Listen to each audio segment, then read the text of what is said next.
Abrimos un micrófono por la salud mental. Soy María Camila Ortiz y hoy estoy con...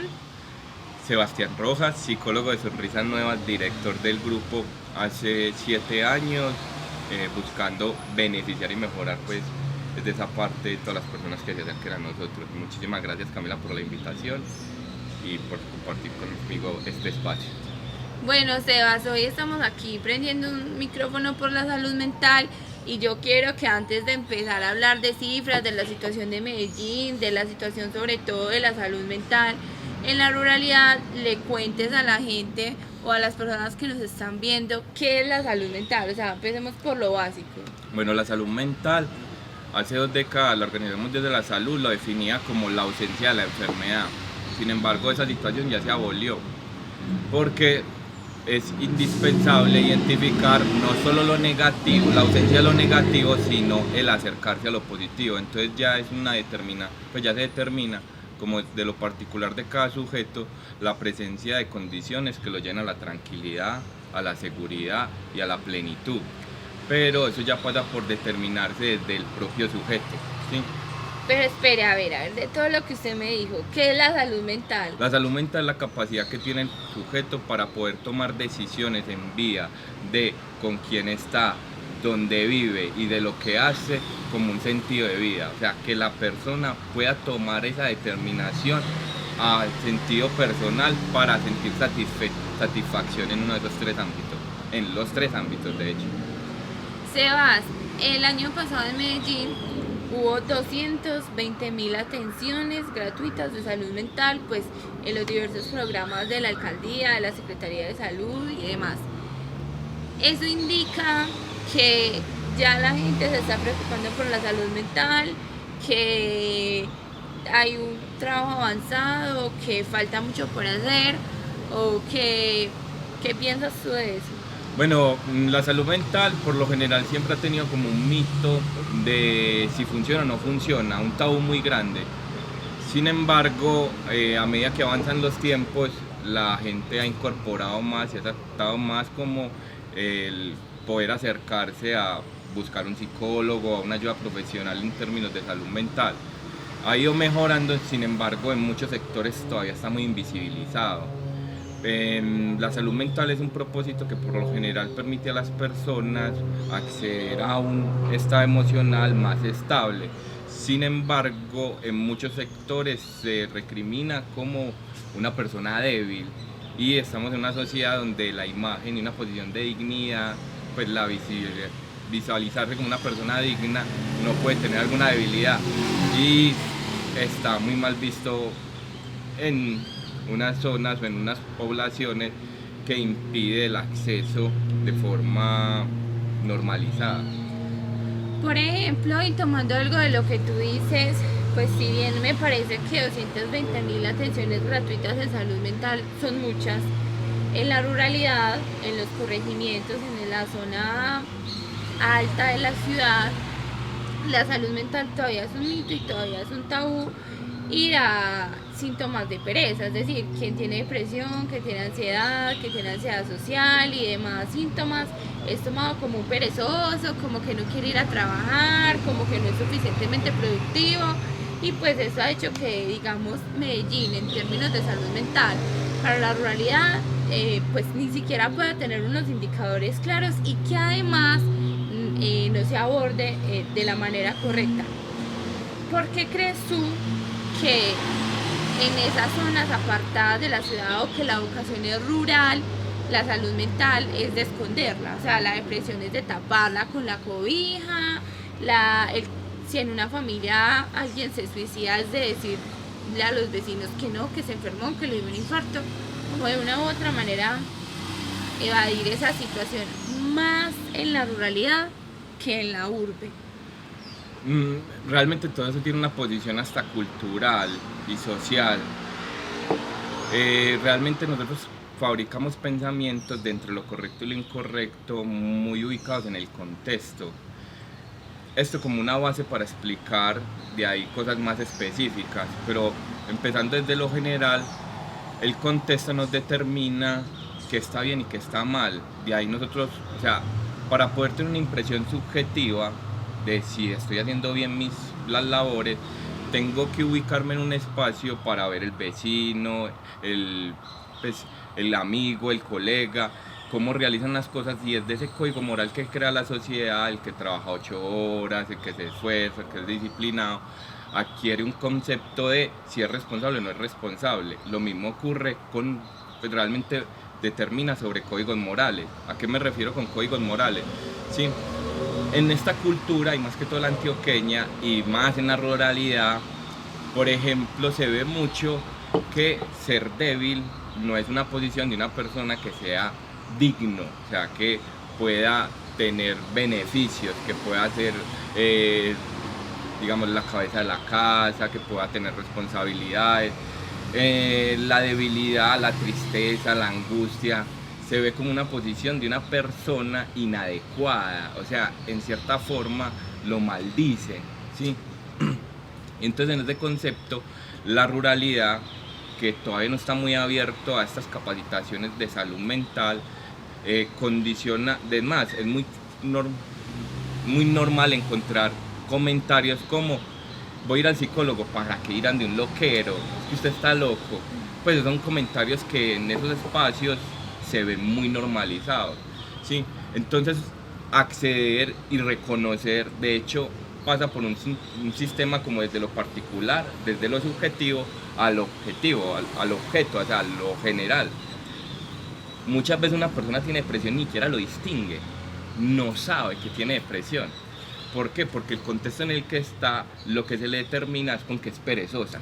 Incluso, Sebas, ahí te cuento que pues en nuestro recorrido por el territorio rural de Medellín me he dado cuenta y nos hemos dado cuenta que muchos de los síntomas de la depresión o de la ansiedad, de la esquizofrenia, bueno, de diversas afecciones de salud mental son tratados como si fuesen enfermedades fisiológicas comunes, es decir, ay, bueno, entonces te están dando náuseas, te mando metoclopramida, te está dando palpitaciones, te mando al cardiólogo y te inicio pues como todo ese proceso. Es decir, en muchas zonas de la ciudad, y no únicamente pues la ruralidad, las periferias también, y pues en general en Medellín, los síntomas que producen las enfermedades propias de una mala gestión de la salud mental son tratados desde la sintomatología fisiológica, ni siquiera a la terapia, al psiquiatra, a la causa. Bueno, eso es un término preocupante, pero yo puedo definirlo desde este aspecto también. A medida que vamos rompiendo el tabú, van creciendo como también las capacidades profesionales para hacer intervención frente a esas condiciones de salud mental que se definen como dificultades psicosomáticas, que la gente piensa que es simplemente por una cuestión de motivación. Y ese día lo puedes vencer diciéndote una frase muy positiva y que todo va a pasar y que todo va a superar, y con eso se resuelve. La salud mental es que entendamos con que la mente no es simplemente un imaginario, un pensamiento. El pensamiento se traduce en unos químicos y en unas condiciones fisiológicas que las lee nuestro cuerpo, ¿sí?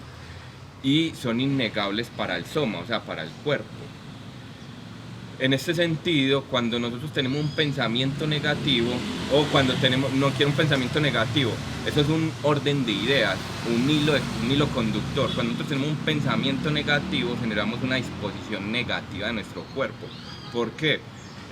Si nosotros tenemos una situación estresante como ir al trabajo, hacer una actividad que no queremos, un examen que resolver, eso sube una hormona que se llama cortisol, ¿sí? El cortisol inhibe los caminos neuronales y hace que nosotros nos irritemos más fácil.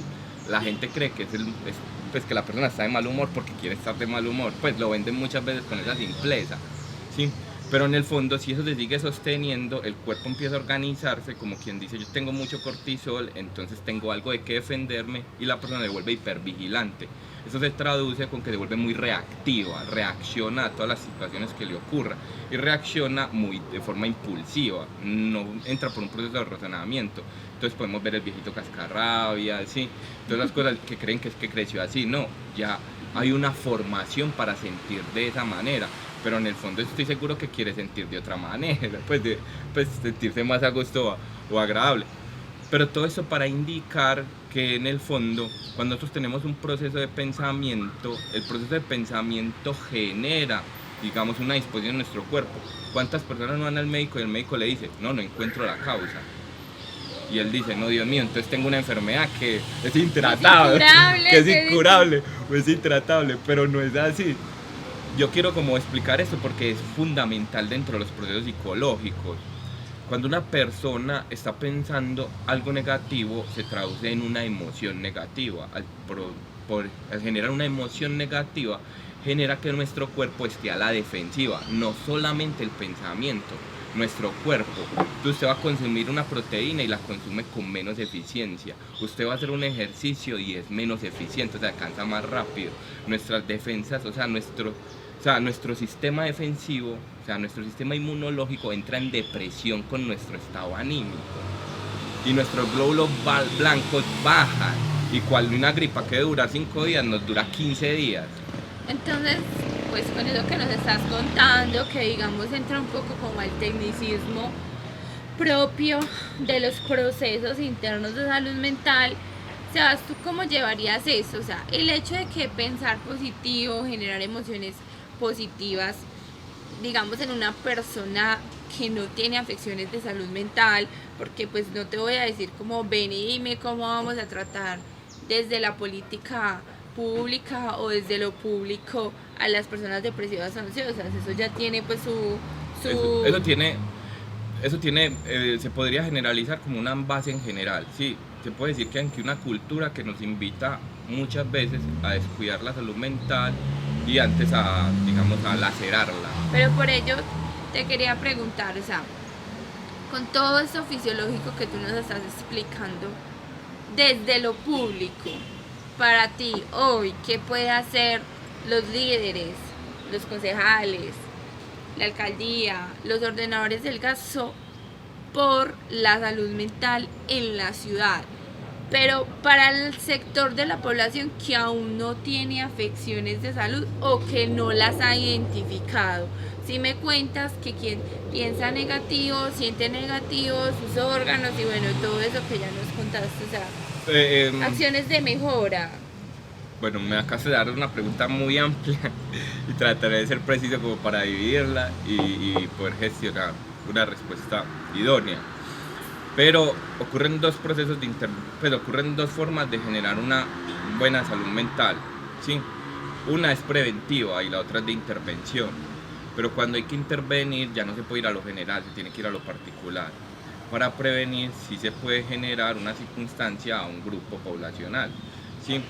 Pero en este sentido lo que ocurre es que nosotros tenemos una cultura que nos invita a cómo sentir, ¿sí?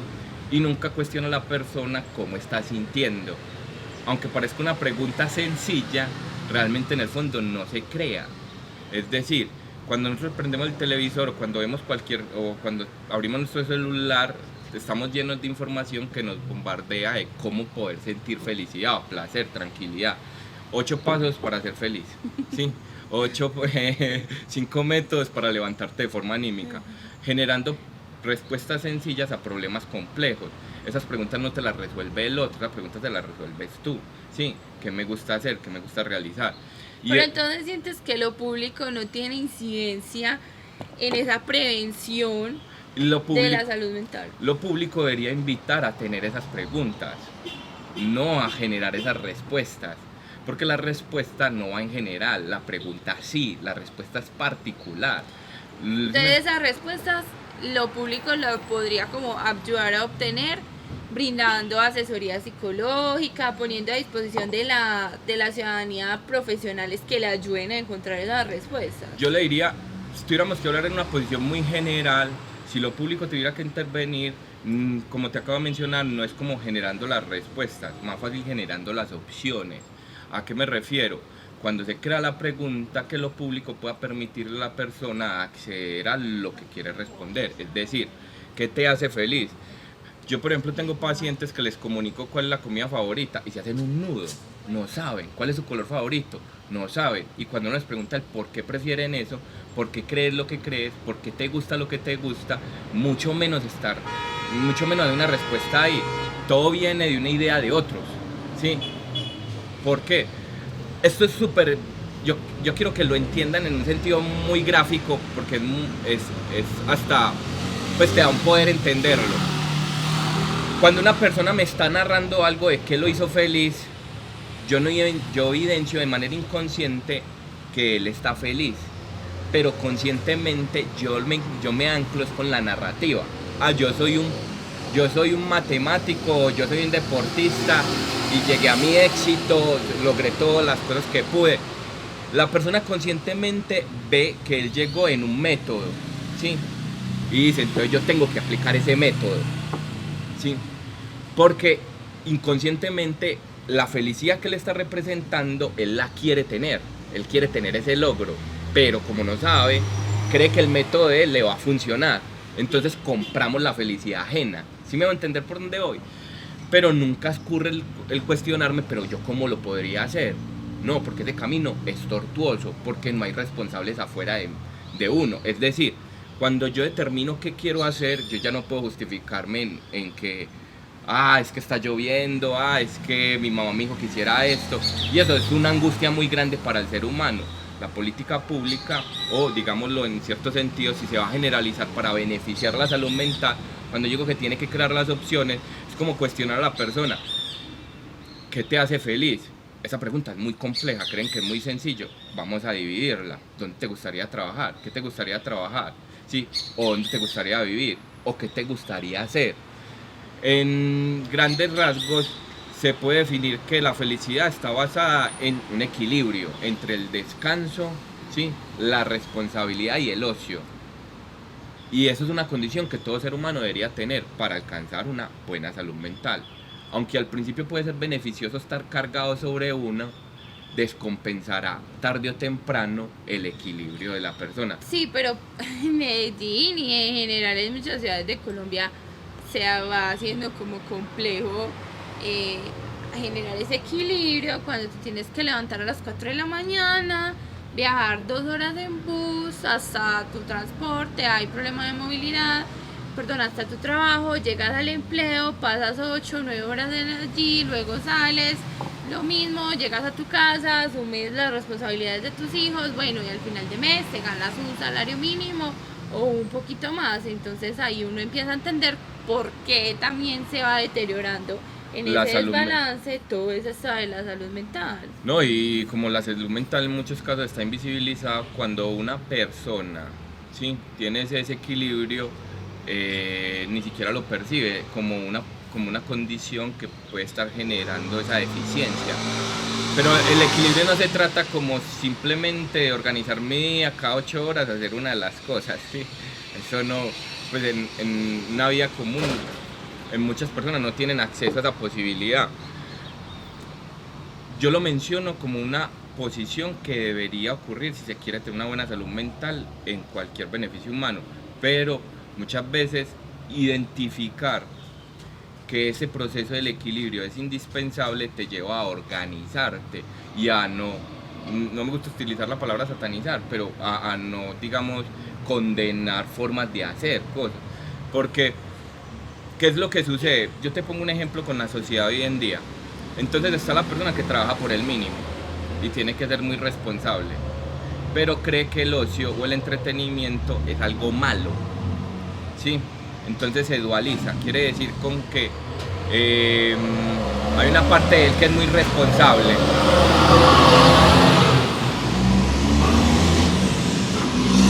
Hay una parte de él con que siente que es muy responsable, pero otra parte que tiene que buscar el beneficio.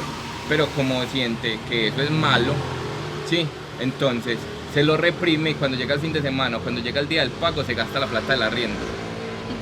¿Sí me va a entender? Sí. O sea, no llega al equilibrio, condena o sea, se dualiza, pone enemigo una parte de él con el otro, nunca llega a un equilibrio, ¿sí? Y de hecho, que escuchará en la casa, si de pronto se va y se toma, pues sale a jugar con unos amigos, va y se toma una cerveza, no, eso es re malo, entonces lo reprime, entonces tiene que hacerlo. Y una vez, esto es un lema que en psicología se puede nombrar, que pecan, digamos, que lleva a la gente pecadora. Pecadora me refiero a como la cultura del pecador, como untado el dedo, untada la mano. Uh-huh. Sí, Entonces una persona que Ya cree... me tomé la cerveza el fin Sí, de semana, ya, chao. ya, me pierdo. Entonces no tiene la posición de equilibrio, se va a eso me refiero, dualizar. Entonces llega, se gasta toda la plata y al otro día llega arrepentido, recibiendo toda una crítica, va y trabaja de 8 a 8, o sea, se condena esa semana, sufre y cuando está llegando el viernes ya está supremamente cansado y dice, no, es que yo me merezco otra la cerveza y vuelve y entra en el ciclo, ¿sí? Cuando yo me refiero al equilibrio no solamente de percibir qué es el tiempo como para poder distribuirlo en un hacer, sino de cómo pensamos, ¿sí? ¿Cómo pensamos? No hay oportunidad de que el ser humano pueda sentirse bien si todo aquello que le gusta, pues tiene que llevarlo a producir, ¿sí me hago entender? Como que tiene que generar un beneficio en todo sentido. No, el poder tener un equilibrio entre el descanso, el ocio y la responsabilidad es significativa dentro del ser humano. Y entonces, y tanto es así, o sea, la cultura tiene un poder sobre el sujeto que cree que el único entretenimiento también está condenado o ya está generalizado como, bueno, las personas con la fácil entretenimiento son aquellas que beben, que rumbean el fin de semana.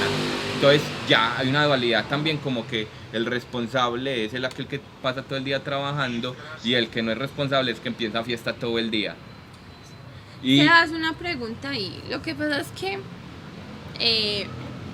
quiero que quienes nos estén viendo entiendan por qué lo público es importante para la salud mental, ¿cierto? O sea, sí.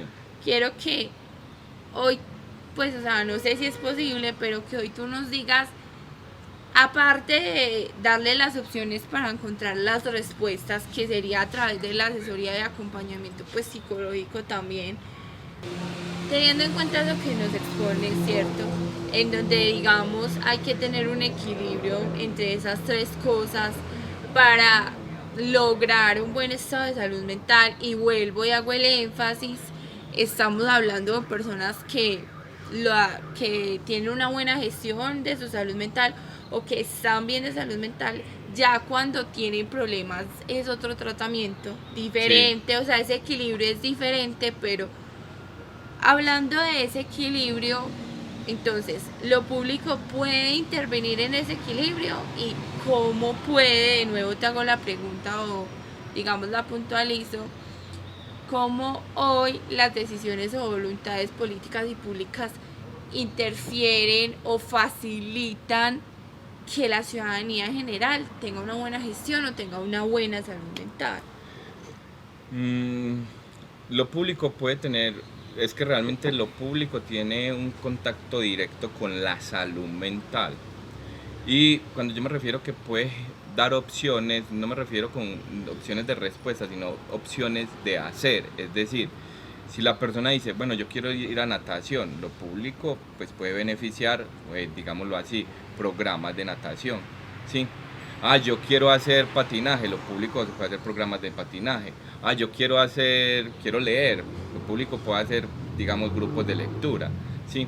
Lo público puede inferir como en opciones y eso traducir con que la persona tenga un contacto con su deseo, que es indispensable para la salud mental. O sea, por ejemplo, aquí en Medellín tenemos varios escenarios que podrían estar acercando a las personas a ese equilibrio entre las responsabilidades, el ocio y el descanso. El descanso es también un parte. Entonces, por ejemplo, el Instituto de Recreación y Deporte tiene el complejo acuático, tiene las piscinas en los barrios, tiene las canchas.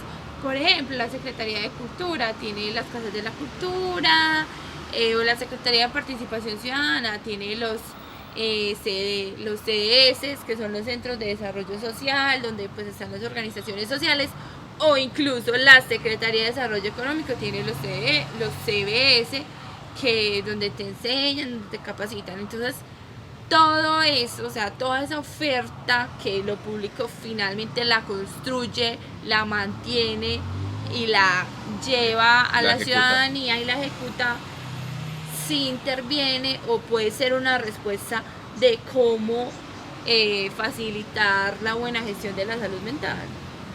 Sí, en definitivamente es algo muy bueno. Digamos que tiene dos peros. dos Sí. peros de forma que pues, en el hoy son muy significativos. El primero, son dos peros, uno de forma y uno de fondo. El primero podría decir que poder acceder a esos recursos, a hacer esos programas, está determinado o está culturizado, como por así mencionarlo, a sujetos muy jóvenes, no a las personas que tienen un trabajo estable, ¿sí? De hecho, para ellos la oferta se invisibiliza, o sea, como que para ellos no es, ¿sí? Entonces esa población que accede a eso son jóvenes que no trabajan, ¿sí? Y que ven eso como el ocio, porque cuando llega la responsabilidad no van a poder acceder.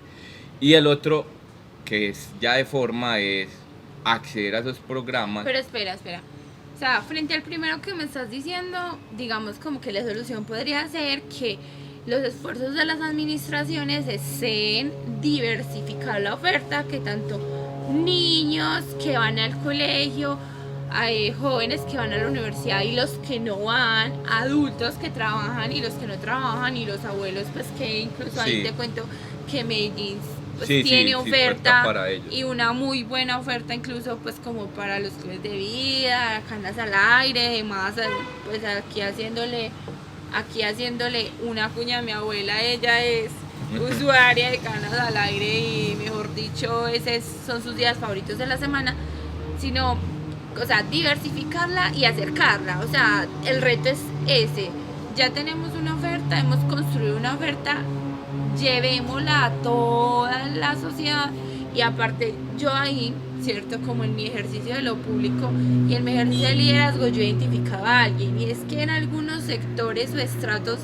de la ciudad sienten que ir a una clase de líder o que ir a un programa de la Secretaría de Cultura o que acercarse a lo institucional es únicamente para personas de estratos bajos porque también, o sea, creen que las personas que de pronto tienen el acceso o pueden pagar un profesor o pueden como que no se sienten atraídos hacia esa oferta, sino de que algo más privado y pues terminan como aplazándolo, como no, si es que yo voy a ir a clases de baile y no voy a ir a los aeróbicos que veo todos los días sagradamente o 2 veces o 3 veces a la semana al profe ahí haciéndolo, sino que voy a contratar mi propio profe, pero lo termino postergando. Entonces sería como eso, diversificarla y más que no exista, a hoy Medellín tiene oferta, es la manera en que la hacemos llegar o que todos nos sentamos que la ciudad y que esos programas nos pertenecen y que los podemos querer y hacer propios. Eso sería lo adecuado, el ideal, ¿sí? Que la persona que esté en medio de una responsabilidad del trabajo, que se pueda acercar a ese tipo de esparcimiento, de ocio, de recreación, de deporte, y de esa forma, desde ese punto poder decir, tengo opciones, puedo hacer alguna de las situaciones que más me gusta. Pero la idea acá es que esa persona que está que pueda llegar la oferta y se pueda normalizar para las personas que tienen la responsabilidad, los adultos, no digamos los jóvenes adultos, ¿sí? Y tras de eso, que cuando vaya a tomar una oferta, pues pueda haber opciones, ¿sí? Que no sea como que es creado como un grupo para que se encuentren con los mismos, sino que pueda sentir que tuvo elección, ¿sí? Eso es indispensable para poder identificar que se está personalizando un deseo, o sea, que es el deseo de él. Eso se tiene que acceder o que ellos puedan ver esa condición.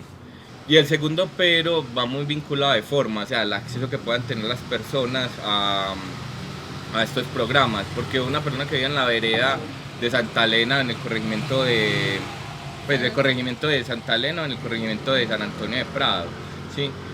Pues en la instancia, por lo general no tendrá unos recursos, muchas veces no comparten con recursos, no podrán acceder a los programas, entonces serán antes marginados, pensarán con que esa situación no es para ellos y crearán antes una cultura de que ellos son invisibles y eso antes producirá, o sea, si yo tengo muchas opciones pero no puedo acceder a ellas, eso en vez de darme placer o felicidad o estabilidad, pues lo que me dará es un efecto muy contrario, ¿sí? Me producirá frustración, rabia, entonces tendrías que resolver esos dos grandes peros, porque no se habla solamente de un sector, sino en la sociedad en general. Sí, realmente en pues, los sectores rurales y en las veredas de Medellín, muchas no tienen históricamente, apenas es que digamos uno empieza a ver que se remodela o que los escenarios de participación o eso se descentraliza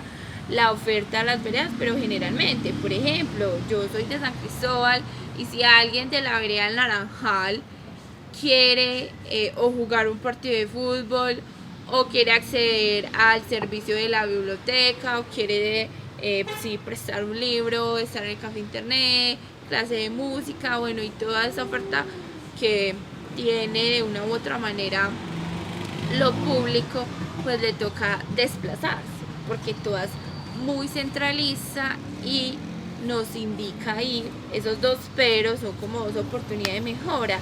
Sí, lo público sí puede incidir creando esas opciones, esos espacios para que la gente equilibre, digamos, esas cosas que nos decías, esos factores y esos dos peros que encuentras para que esa intervención sea, pues tenga un impacto significativo sobre la sociedad. Son oportunidades finalmente de mejora, porque hay algo que me parece muy importante, Sebas, y es que cuando nosotros hablamos de una debilidad, por ejemplo, hoy la salud mental en Medellín, en Colombia y en el mundo entero es una debilidad. Me contabas tú en una conversación pues que hubo más muertos por suicidios que por COVID en la época de la pandemia. Y cuando hablamos de esa debilidad, digamos que tendemos, o a la fecha hoy, tendemos esa atacar, como lo público o la ineficacia de lo público frente a ese problema, y no nos ponemos tampoco como a construir las oportunidades de mejora. Y siento que ese es el reto que tiene hoy Medellín, en esos peros buscar oportunidades de mejora, construir sobre lo construido y avanzar para que finalmente las personas que necesitan esa oferta pues en salud mental les llegue. Como no hay posibilidad de que vayas a un programa si no tienes que madrugar, ¿sí? O no hay posibilidad que no haya un programa si no tienes que caminar media hora porque es una vereda, ¿sí? Pero no sataniza, pues no maldecir esa situación, sino verlo como un proceso natural de la vida, pues del día a día, del acceso a la felicidad, a la tranquilidad y al placer. Eso lo público debería hacerlo, y yo considero que en definitiva están creando programas para beneficiar eso. Hace 10 años iban, por así decirlo, 2.000 personas al acceso de esas situaciones, pues de programas de entretenimiento y deporte. Hoy en día van más o menos casi 10 veces más, van como 100.000, ¿sí? Y tiene un programa para capturar un montón de muchísimas más personas. Antes era todo en la centralidad de Medellín, pues en la parte polideportiva, en la Atanasio Girardot, casi todos los programas. Hoy en día están muchísimos programas fuera de ahí y muy eficiente, pero la gente ignora eso. ¿Pero por qué? Porque un cambio público no se va a hacer rápido, si ni siquiera en un sujeto se crea. Yo no puedo decirle nada a un paciente que hoy lo transforme para mañana, nada, porque más allá de que tenga conciencia, lo tiene que volver un hábito, una práctica. Sí, lo mismo ocurre con lo público y eso es muchísimo más longevo. No, pues es una reflexión muy importante, porque también digamos que yo parte de que Roma no se hizo en un día, y eso se lo digo a todas las personas y en todos los escenarios, y es que decir que Roma no se hizo en un día implica que ya se ha construido y que terminemos de construir, o sea, como que cada año y esos grandes cambios que queremos ver pues se irán ampliando. Sebas, para finalizar, ya nos contaste, ya nos hablaste cómo desde lo público se puede generar prevención para ese sector de la sociedad que no tiene a la fecha afecciones de salud mental, sino para iniciar pues como un equilibrio y una buena gestión de ahora bien. Cuéntanos brevemente tú qué piensas o cómo lo público puede incidir ya en estas personas que tienen depresión, que tienen ideación suicida, porque es que en eso realmente estamos en unas cifras en rojo. El año pasado en Medellín a noviembre se habían suicidado oficialmente, o sea, en cifras oficiales, 174 personas, o sea, que posiblemente cerramos el año con las 200 personas, y eso que algún día lo hablábamos y me decías que posiblemente eso era duplicado. Entonces, para esas personas y las otras que no llegan al suicidio, sino que están en ideación suicida o están en depresión o están en ansiedad o demás patologías, ¿cómo puede incidir lo público para brindarles ayuda o una solución o gestión de esos problemas? Realmente ya cuando las situaciones de intervención, lo público tiene que generar es un espacio particular a los sujetos, o sea, que puedan acceder a profesionales calificados para tratar realmente las condiciones ya, digamos, individuales de la persona, porque está en ese estado. Sin embargo, si tengo que hablar de lo general, lo que se tiene que buscar cuidar es, o sea, en general, o sea, a grandes rasgos, cuando una persona tiene una ideación suicida, en psicología nos determinan con que no tiene un lugar de valor en el mundo, o sea, no tiene una posición de dignidad, no es significativo para nadie. Y eso ocurre porque su oficio, su labor es invisibilizada, y cuando va a expresar lo que siente es condenado. Pues, ¿cuántas madres no escucho yo como, ¿y usted por qué se queja si usted lo tiene todo? O yo en mis tiempos tenía que caminar 2 horas para ir al colegio, y puede que la persona realmente no tenga ninguna posición física difícil, ¿sí? Pero realmente al final y al cabo el que llegó a la luna es porque estaba motivado. Pues, o sea, es una emoción de fondo lo que le produjo la inspiración, o sea, el deseo de trabajar, lo que generó una acción, ¿sí?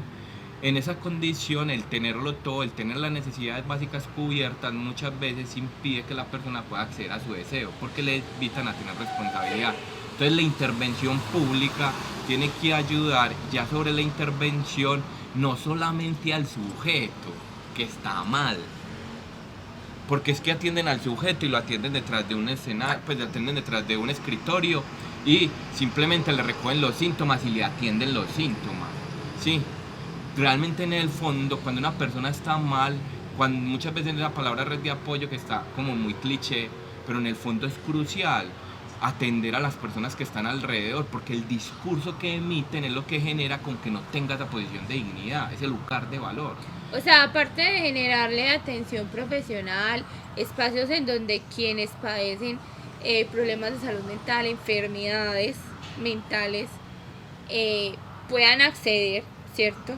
Obviamente de una manera fácil, descentralizada, digamos ya como en el caso de la ruralidad, además de ello a su familia, a su red de apoyo, diría, sea novio, novia, porque finalmente son quienes también inciden en esa persona. Con que si eso está ocurriendo, sí, yo no estoy diciendo con que tienen que dar un proceso a los familiares, que sería también lo ideal, sí, como un control, pero como mínimo el Estado debería no solamente ir al sujeto, sino tener la garantía de evidenciar esto que se menciona a nivel psicológico, un lugar de valor. Y ese lugar de valor lo da el contexto. Y el contexto no es solo como lo percibe el sujeto. Como te digo, muchas veces a muchos le dieron pelas de niño, pero lo que se queda no es con la pela, es con el diálogo o el discurso que le dijo el cuidador, el papá y la mamá. Usted no sirve para nada, usted es un bobo, usted es un bruto. Lo que yo estoy teniendo que entender es el discurso, el lugar, la posición que le dan al sujeto es muy significativo con el valor que se da. Y eso no se lo da el sujeto, también se lo da el otro. Y de ahí nosotros aprendemos a cómo tratarnos. Si yo escucho que mi papá y mi mamá le dicen todo el rato, o los cuidadores, puede ser hasta el vecino, usted no sirve para nada, ese discurso lo incorporo, ¿sí? Entonces, si quisiera intervenir el Estado como una política pública para beneficiar la salud mental de personas que ya tienen una deficiencia, no pueden ir a atender solo los síntomas, y tienen que ir mucho al contexto, que sería como el detonante de una causa. Ir como al papá y la mamá y decir y educar, porque ellos son los que están educando. ¿Cuántos se educan sin haberse educado? Entonces, si el Estado, por ejemplo, les dice discursos a decir, pero en definitiva, digamos que atienden a la persona, le hacen una reflexión, está bien, le funciona los primeros 3 o 4 días, pero entre un mes y en el siguiente año va a seguir escuchando, usted no le sirve para nada, ¿sí? Pues va a derrumbarse, el trabajo que se hizo será un una curita en una puñalada. O sea, por ejemplo, y cuando has estado hablando, otra vez porque me toqué. O sea, por ejemplo, y cuando has estado hablando, me lleva como a la reflexión de que en los colegios, en los consejos de padres, en los espacios en donde, digamos, la institucionalidad tiene acceso, pues como a esas redes de apoyo, o también pues en diversos escenarios que estén profesionales capacitados para brindar ese mensaje, porque finalmente sí es verdad, lo público puede incidir mucho, o sea, o puede ayudar mucho una cancha salvavidas, una casa de la cultura salvavidas, un espacio donde formarse, un colegio, pero pues finalmente si llegamos a la casa y quienes hacen esa Pues,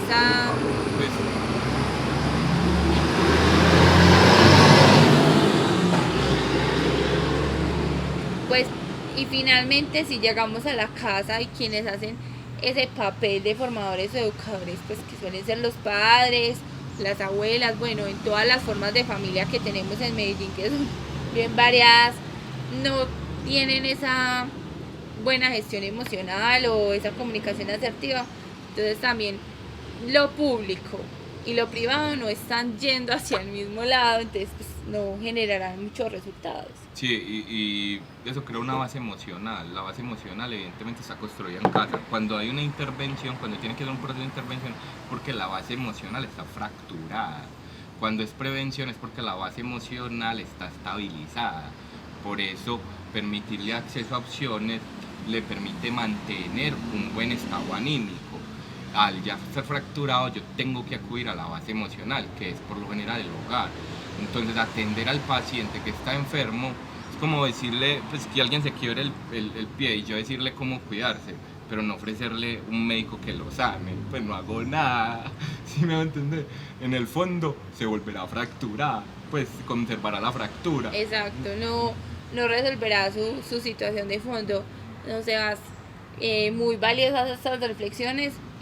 Hoy prendimos un micrófono por la salud mental con un psicólogo, más desde lo técnico que desde e incluso lo político, que es como, digamos, suelo abordarlo en mi día a día, y es porque me parece fundamental a hoy generar y repetirlo y repetirlo y repetirlo, como en algún momento los trastornos alimenticios se empezó a crear toda una ola de información que salvó muchas vidas, que salvó muchas niñas. Hoy que eso suceda con la salud mental, con todo lo que hay detrás y de fondo, y me gustaría que para cerrar, en un micrófono por la salud mental, le regales un mensaje a Medellín frente a este tema. Hoy Sebastián Rojas en este micrófono, ¿qué le dice a Medellín sobre la salud mental? La salud mental es una decisión que tiene que ser consciente, porque nosotros lo vendemos como algo que hay que ignorar, pero es fundamental con que la persona se cuestione y se pregunte por qué hace lo que hace, por qué cree lo que cree, por qué le gusta lo que le gusta, y que responder a esa situación lo debe llevar a pensar si donde está, lo que hace y cómo vive es lo que, digamos, que es una decisión propia. Si eso lo he tomado, por lo general tengo una buena salud mental. Si no ha ocurrido, aunque usted esté ganando plata o aunque usted esté con gente famosa, esa situación lo tendrá siempre deshabilitado, lo tendrá inconforme. Reconocer por qué creo lo que creo, por qué quiero lo que quiero, es indispensable en un diálogo interno.